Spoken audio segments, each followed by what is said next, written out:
siamo arrivati all'Indomita outdoor qua a Castione Andevenno. Lì vedete i gommoni con cui faremo rafting, ci sono i gommoni da qualche parte. Eccoci qua con il nostro Apollo. Ciao!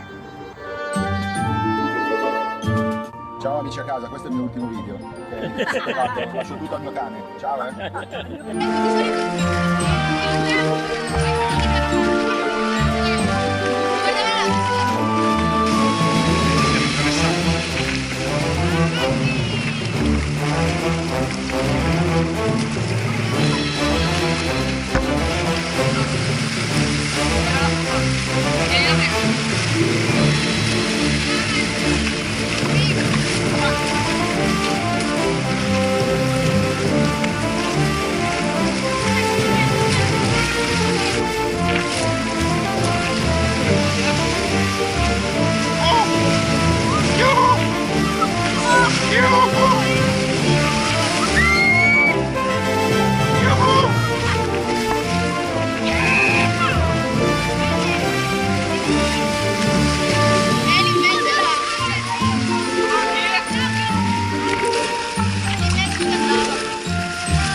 Occhio!